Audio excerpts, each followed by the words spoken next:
Olá pessoal, nós vamos dar continuidade à nossa aula sobre núcleo.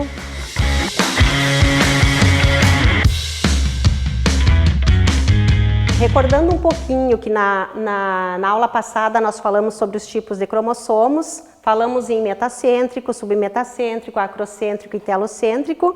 Eu só quero reforçar que na espécie humana não existe o tipo de cromossomo chamado telocêntrico, aquele que é formado só por um braço.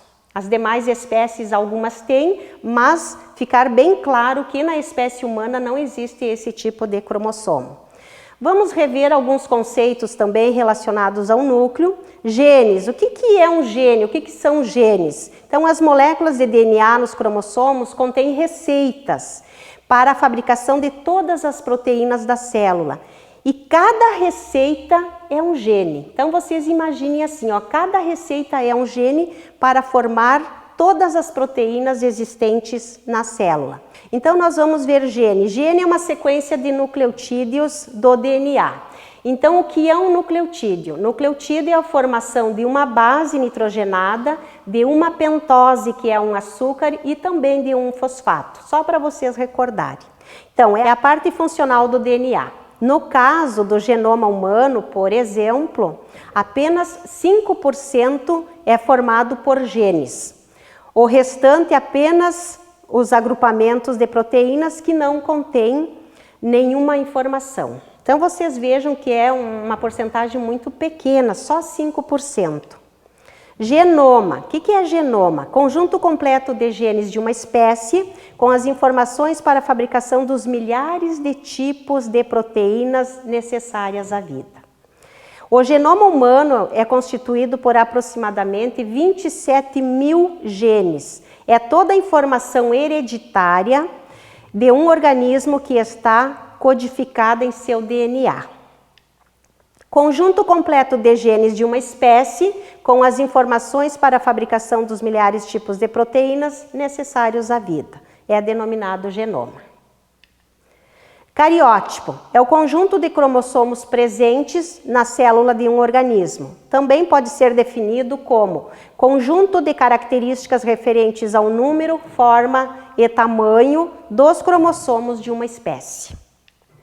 Aqui, para vocês visualizarem um cariótipo humano, se vocês observarem, no par 23 está representado por um XY. Então, significa que este é um cariótipo humano masculino. Porque se fosse feminino, apareceria no par 23 XX. Como aqui aparece XY, é masculino. Tipos autossomos e sexuais. Todas as células que formam os nossos tecidos, os nossos órgãos, sistemas, são chamadas autossomos ou autossômicas. E nós temos um par de células que são células gaméticas ou células sexuais. Então, a espécie humana possui 46 cromossomos, ou seja, 44 autossômicos e outros 2 cromossomos sexuais. A mulher tem 44 cromossomos autossomos, mais XX, que corresponde às células gaméticas, e o homem tem 44 autossomos e mais XY, vai diferenciar só nas células gaméticas. Todas as células do nosso corpo, exceto os gametas, são diploides, ou seja, possuem 2 cromossomos de cada tipo. No caso, 23 pares de cromossomos homólogos. Quando uma célula possui apenas um cromossomo de cada tipo, no caso os gametas com 23 cromossomos, dizemos que ela é haploide. Na representação, então, nós temos 22 Ns, que é igual a 46 cromossomos, que refere a uma célula diploide, e N igual a 23, que refere a uma célula haploide.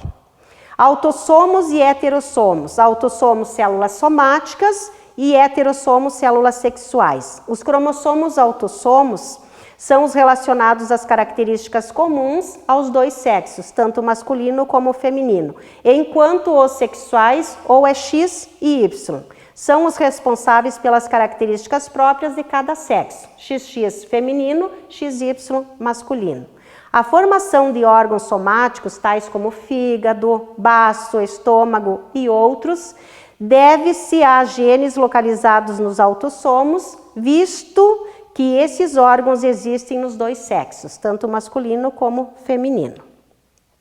Células haploides e diploides, nós já comentamos, só para reforçar, as haploides apresentam apenas um representante de cada tipo de cromossomo. E gametas humanos, por exemplo, são representados por 23 tipos diferentes de cromossomos, ou seja, 23 Ns.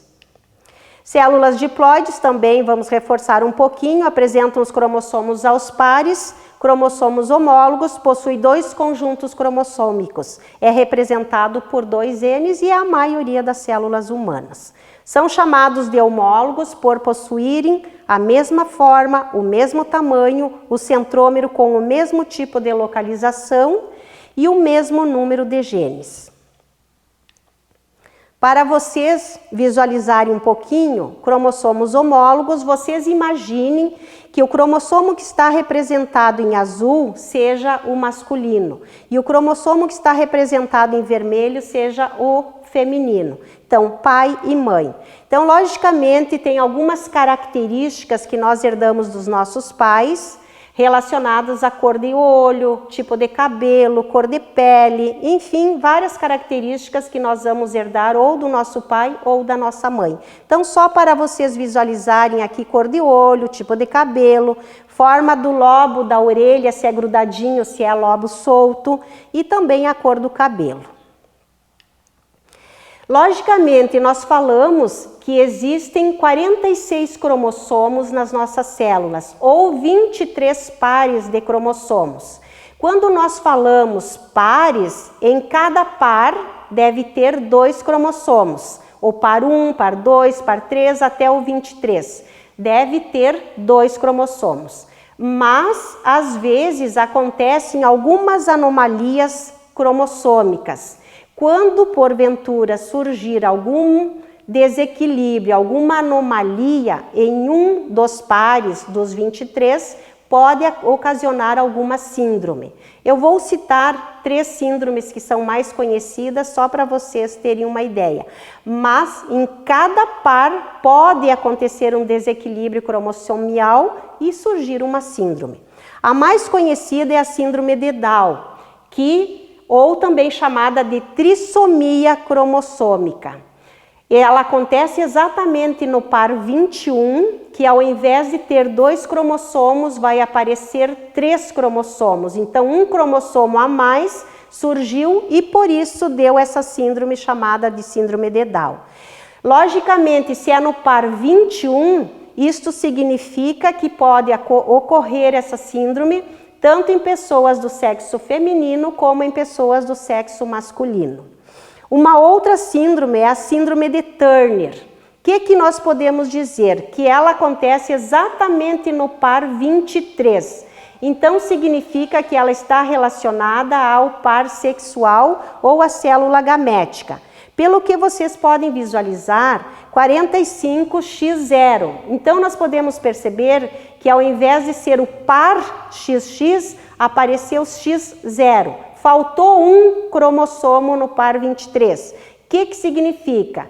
Que sempre as pessoas com esse tipo de síndrome, síndrome de Turner, são pessoas do sexo feminino. E uma outra síndrome chamada síndrome de Klinefelter, também ocorre no par 23, está relacionado ao sexo, à célula gamética, e ao invés de aparecer o XY, apareceu um X a mais, então significa que as pessoas com esse tipo de síndrome sempre serão pessoas do sexo masculino. Por quê? Porque apareceu X e Y e um X a mais, mas ocorreu no par 23. Por isso, são pessoas do sexo masculino. Logicamente, todas as síndromes possuem características, possuem algumas diferenciações que vão identificar se é uma síndrome ou se é outra. Então tá, pessoal, na aula de hoje é isso. Na próxima aula nós vamos dar continuidade falando um pouquinho sobre outro assunto relacionado à biologia.